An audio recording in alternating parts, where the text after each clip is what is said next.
a façanha de fazer 3 pontos em 15 no Campeonato Paulista de Futebol. E nessas 5 partidas, o São Paulo só não, aspas, ironicamente estou falando, andou em campo contra o Palmeiras. O São Paulo andou em campo contra o Bragantino. O São Paulo andou em campo contra a Inter de Limeira. O São Paulo andou em campo contra o Velo Clube. O São Paulo andou em campo contra a Ponte Preta. Com jogadores diferentes, esquemas diferentes, estádios diferentes e até um treinador diferente, porque ontem o Zubeldia não estava na beira do campo. Teve de tudo nesse cardápio de insucessos. E aí, Tironi, você tem, acho que, algumas conclusões, né?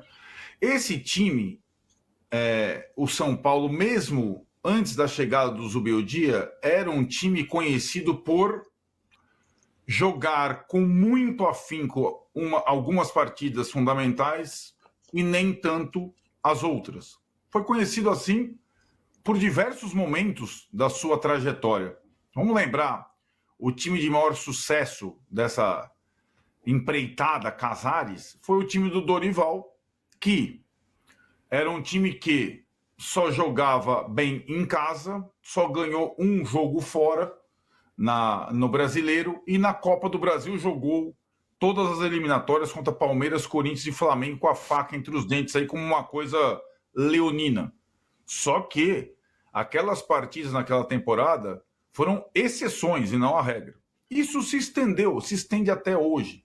Então tem uma questão de perfil do elenco, na minha opinião, de idade também, isso eu sempre falo, a média da idade e não é que o cara é mais velho e ele pensa, talvez ele não consiga em todas as partidas desempenhar ao máximo. E aí, as outras questões que assolam um time para que ele ande em campo. E não são só as questões de rivalidade, né? Como poderia se imaginar, o São Paulo não perdeu para a Ponte Preta para prejudicar o Palmeiras. Ele não teve condição, não apresentou a mínima condição de ganhar da Ponte Preta, assim como fez contra o Bragantino, contra o Velo e contra a Inter de Limeira. O São Paulo está perdendo para ele mesmo. E pode perder a primeira colocação para o Novo Horizontino, que era impensável. Se ele empatasse as 5 partidas, ele já seria o primeiro colocado da sua chave. Se ele empatasse as 5 partidas. E aí, Tironi, não é possível não atrelar a situação do time no momento, do estádio vazio, do campo da Shakira, do atraso de salários, da formação do elenco, da falta de investimento, ao comando do São Paulo. O comando do São Paulo é o mesmo há anos. Está no seu 4º ano. Né? 4º para 5º ano. E o São Paulo necessita que o presidente esclareça coisas que vão, sem dúvida, desaguar no campo de futebol. O ano de 2025 seria diferente? Cinto apertado? FIDIC?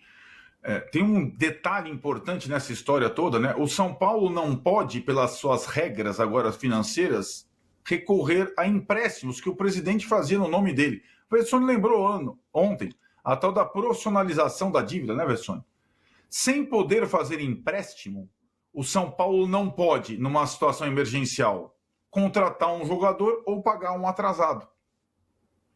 Né? O São Paulo não pode. Simplesmente existem travas econômicas. E nessa situação, o fluxo de caixa não ia melhorar? Claro, não é da noite para o dia. Mas isso precisa ser explicado, estruturado, planejado, pensado. E acho que o São Paulo não pensou, e não planejou, e não cuidou dos detalhes de uma temporada que vai ser desafiadora na história do clube. As pessoas não estão percebendo isso. Nenhum clube de futebol do Brasil está fazendo o que o São Paulo está fazendo. Está tentando fazer. Eu nem sei se vai até o fim nessa história, com tudo o que está acontecendo. Então, aí, mais do que nunca, o São Paulo precisaria, em 2025, cuidar dos detalhes, do presidente aos gandulas, Ou os caras que cuidam do campo, os abnegados que cuidam do campo natural depois do show da Shakira, para colocá-lo em condição mínima para receber São Paulo e Ponte Preta. E o São Paulo não está cuidando dos seus detalhes, literalmente. Do presidente a todos. Só os funcionários estão, a ponto do torcedor estar perdendo a conexão com o time de futebol. Essa história a gente já viu antes, ela é simples. Nesse elo, o Lucas falou, o Caleri falou, o Casares fugiu. E a gente sabe que se o Zubeldia, técnico do time, não passar pelo Novo Horizontino e fizer uma figura agora surpreendente no campeonato, ele vai cair, né? E o São Paulo, como nos anos anteriores, vai trocar o técnico no início do Brasileiro, pensando numa fórmula de chacoalhar e tudo mais, etc e tal. Eu só aviso, as opções no mercado para treinador são piores do que nos anos anteriores e mais, as condições financeiras do São Paulo são muito piores do que nos anos anteriores para fazer uma troca e tentar reajustar uma temporada mal pensada desde o início, né? Então, como a gente saiu do andou em campo para dormiu no comando ou se esquivou no comando. E as coisas no futebol, elas são sempre interligadas.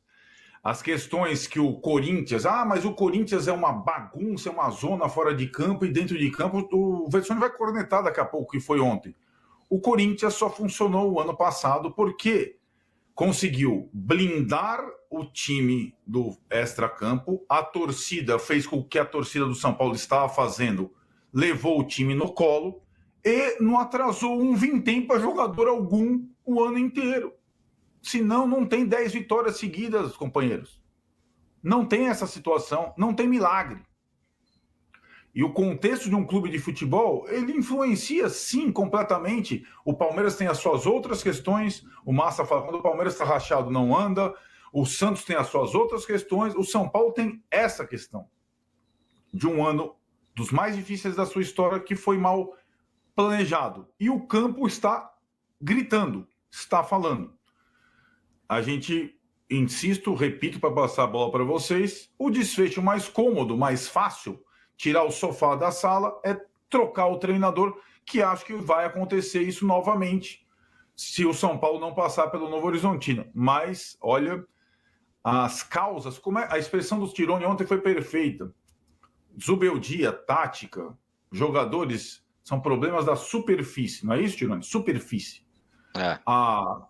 A causa está lá embaixo, está nas catacumbas.